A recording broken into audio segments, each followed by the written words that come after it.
Existe um preço a ser pago por quem decide fazer teologia de verdade. E eu não estou falando de pagar uma faculdade, ou comprar livros, ou passar horas estudando, que já é um preço, né? Eu estou falando de um preço diferente. Um preço que se paga em reputação, em relacionamentos, em conforto. O preço de tomar uma posição quando o mundo, e às vezes a própria igreja, preferia que você ficasse quieto. E é sobre isso que eu quero falar hoje nesse vídeo. Eu sou um cristão protestante. Eu creio que a Escritura é a palavra de Deus infalível e que ela é a regra suprema de fé e prática para a minha vida. E isso não é só um slogan bonito. Isso tem consequências reais, práticas e às vezes desconfortáveis. Por quê? Quando você coloca a Bíblia no centro, você inevitavelmente vai ter que dizer coisas que nem todo mundo quer ouvir. Agora, eu vou ser honesto com você. A Escritura tem partes de difícil interpretação.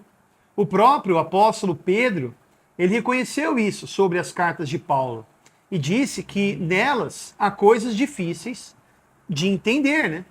Então, ninguém está acima disso. Ninguém chega na Bíblia e entende tudo de primeira perfeitamente, sem nenhum esforço. E justamente por isso, fazer teologia exige humildade, exige estudo, exige reverência, mas exige também coragem.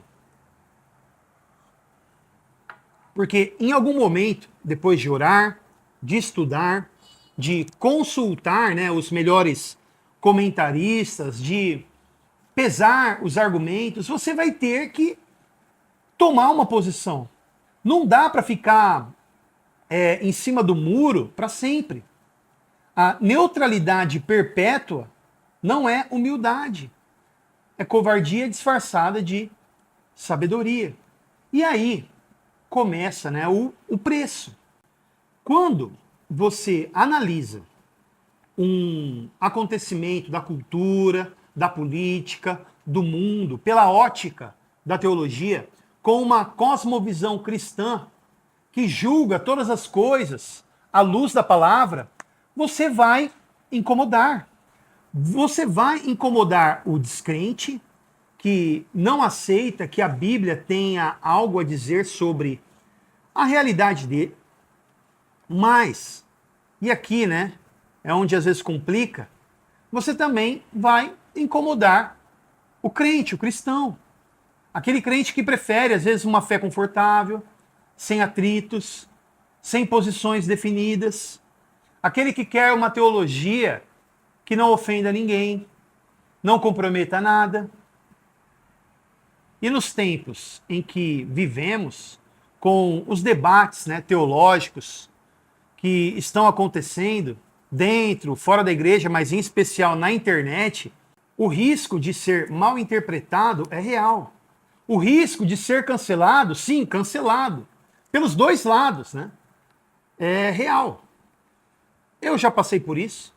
Talvez você também já tenha passado. Eu lembro de uma ocasião, né, que eu estava expondo numa escola bíblica dominical a carta do apóstolo Paulo aos Romanos. Eu, numa escola bíblica, diante da igreja, eu estava expondo toda a carta, né, capítulo por capítulo. Cada domingo eu apresentava um capítulo, um estudo, né, da carta do apóstolo Paulo aos Romanos. Faz uns anos isso já. E chegando lá em Romanos capítulo 13, eu disse que a Escritura não condena, inclusive dá base para a pena capital, também conhecida como pena de morte. E o líder da igreja ali se levantou e disse assim: de modo algum, a teologia reformada não é a favor da pena de morte. E eu disse assim: mas que teologia reformada você se refere?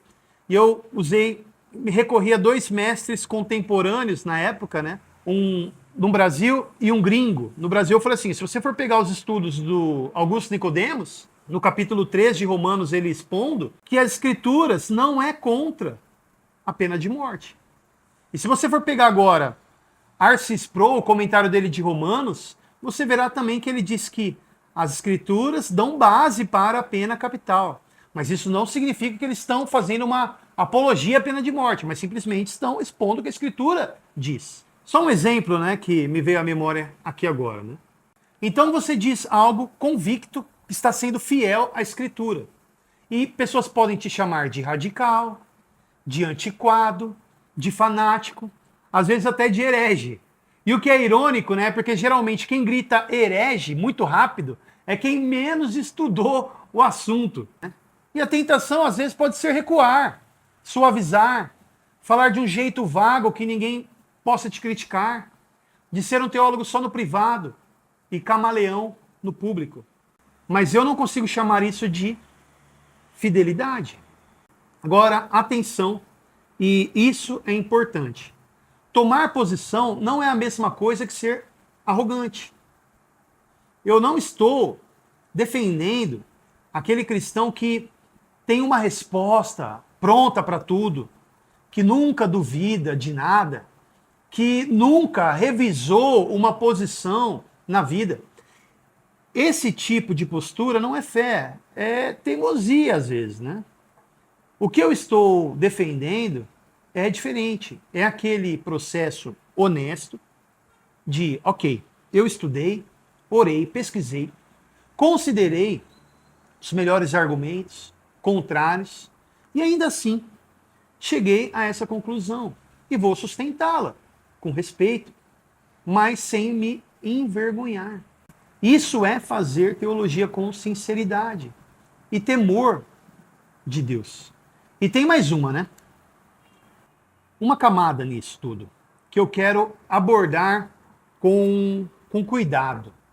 Às vezes, uma posição que chegamos a partir da Escritura pode ser que venha confrontar uma tradição. Vai ir de encontro, talvez, ao que uma confissão de fé diz, ou a um catecismo ensina. E as pessoas ficam escandalizadas, né? Tipo assim, como você ousa questionar a confissão de fé histórica? Como você contradiz os pais da reforma? Olha, eu tenho um profundo respeito pelas confissões, catecismos, credos. São frutos, né, de séculos de reflexão séria, de homens que amaram a palavra e sofreram por ela. Não os descarto levianamente, não os trato também como se fossem textos descartáveis. Eu sou muito edificado pelas confissões de fé e ainda sou, mas elas não são a Bíblia. Os credos e confissões são norma normada, né? Que é a norma que é normada pela Escritura. Agora, a Escritura é norma normans, a norma que normatiza tudo. Isso é o que os próprios reformadores ensinaram. Esse era o coração da reforma, sola scriptura. Então, quando, depois de muito estudo, com humildade, uma análise séria da Escritura, e a sua análise talvez aponta numa direção diferente de uma tradição, a lealdade maior é com a palavra, sempre. E isso também tem um preço. Por quê? Tradições têm guardiões. E guardiões, muitas das vezes, não gostam de serem questionados. E é muito bom você ter uma tradição. Mas o que eu quero te dizer é uma coisa, é que também me dá paz no meio de tudo isso. Fazer teologia com medo de cancelamento não é fazer teologia. É fazer política. E eu não me refiro à teologia política de estudar questões políticas, não. Mas fazer política no sentido de você querer agir de um modo para agradar pessoas, falar coisas que nunca possam gerar conflito. Essa teologia não serve a Deus, serve ao aplauso. Jesus ele não foi cancelado, né, porque era simpático com todo mundo. Ou os profetas também não foram mortos porque não tinham nada a dizer. Paulo, ele não foi preso porque as suas cartas eram vagas e inofensivas. Não. A fidelidade à palavra sempre custou alguma coisa. Então, o que fazer com tudo isso? Continuar, estudar, orar mais, ser mais cuidadoso na forma, mais firme na questão da profundidade, aprender a distinguir entre o que é essencial e o que é secundário, e muitas vezes no secundário há divergências. Mas é possível ser generoso no secundário sem abrir mão dos essenciais. Mas nunca, nunca, deixe que o medo do cancelamento seja o filtro pelo qual você decide o que fala ou o que cala. Por quê? No final das contas, a pergunta que vai importar não é quantas pessoas me aplaudiram ou concordaram comigo. A pergunta vai ser, eu fui fiel? Se você também está nessa jornada tentando fazer teologia com honestidade, com reverência à Escritura, sem medo de posições impopulares, saiba que você não está sozinho. E se você ainda está no começo, pensando se vale ou não a pena entrar nessa, eu te digo, vale. Com todos os custos, vale. Por quê? A verdade de Deus é mais valiosa do que qualquer aprovação humana.